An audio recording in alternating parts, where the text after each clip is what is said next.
2026 Caterham Seven 620 bu avtomobil nafaqat tezlikni, balki sof haydovchilik san'atini sevuvchilar uchun ishlab chiqilgan haqiqiy poyga asaridir.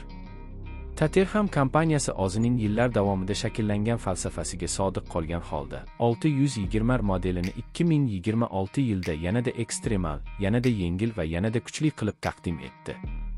Bu mashina texnologiya va sport ruhining mukammal uyg'unligi bo'lib, zamonaviylik bilan klassik poyga tamoyillarini birlashtiradi. Caterham Seven 620 ning eng asosiy jihati bu uning favqulodda yengil shassiga biriktirilgan ulkan quvvat. Mashinaning karkasi mustahkam po'lat va alyuminiy aralashmasidan yasalgan bo'lib, ortiqcha bezaklar, elektron tizimlar yoki qo'shimcha og'irlik beradigan detallar yo'q. Har bir qism, hatto eng mayda vintgacha vaznni kamaytirish uchun tanlangan. Natijada avtomobilning umumiy og'irligi taxminan 550 maydalash bilan chindan ham raketa darajasidagi dinamikaning kalitiga aylanadi. 2026 yilgi 620 ning yuragi Ford Duratet asosidagi 2,6 litrli, kompressorli, yuqori bosimli dvigatel.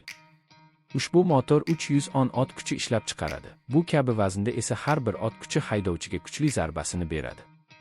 Tezlanish ko'rsatkichlari esa hayratlanarli. Oxdan 100 km/soatgacha yetib borishi atigi 2,8 soniya.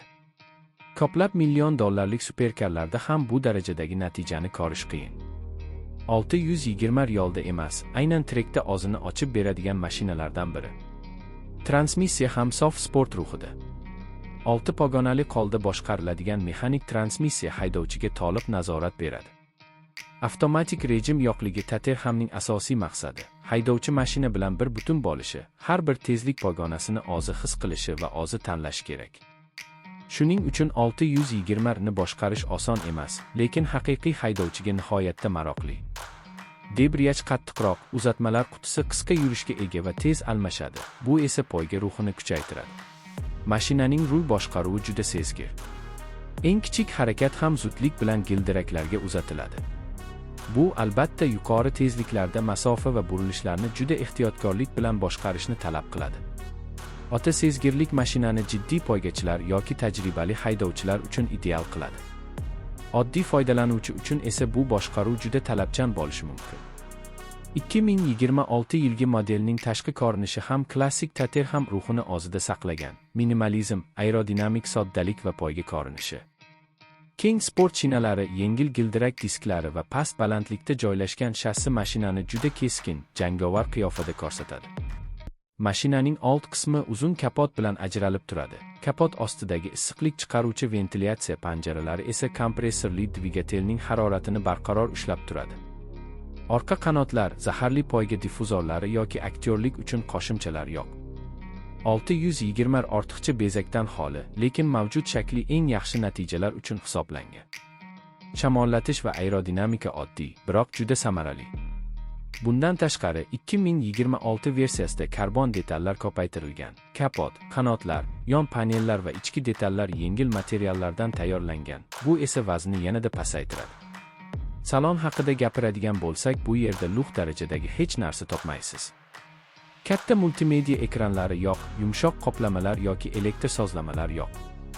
Buning o'rniga karbon panel, klassik analog asboblar, minimal tugmalar va sof sport o'rindiqlari joylashgan. Xavfsizlik kamarlari tort yoki 6 nuqtali bo'lib, trekda maksimal himoya beradi. Bu salon haydovchini faqat bitta narsaga tayyorlaydi poyga. 620 ning suspensiyasi sportga yo'naltirilgan, qattiq va keskin. Bu mashina shaharda yurish uchun emas. Har bir kichik tebranish, har bir yo'l noteksligi seziladi. Ammo trekda bu qattiq suspensiya haydovchiga o'ta aniq burilishlar, mukammal tortishish va tezlikni boshqarish imkonini beradi. Treklarda 620 o'zini superkarlar qatori bilan tenglashtira oladi. Uning o'tkir burilishlari ko'pincha oddiy yo'l mashinalariga nasib etmaydi.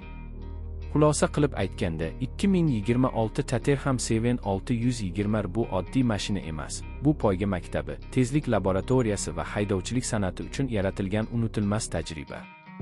Bu mashina texnologiya emas, hissiyotlar haqida. U kompyuterlar orqali boshqariladigan zamonaviy superkarlardan farq qiladi. Bu yerda haydovchi hamma narsani o'zi boshqaradi, o'zi his qiladi, o'zi boshdan kechiradi. 620 ni boshqarish bu mashinani yengish emas, unga moslashish, uning ruhini his qilish. Bu model 2026 yilda adrenalinni, poyga ruhini, sof mexanik tajribani sevuvchilar uchun eng mukammal variantlardan biri bo'lib qoladi. Agar siz trekda o'zingizni haqiqiy poygachi sifatida his qilishni istasangiz, 2026 Caterham Seven 620 bu sizning orzungizdagi mashina.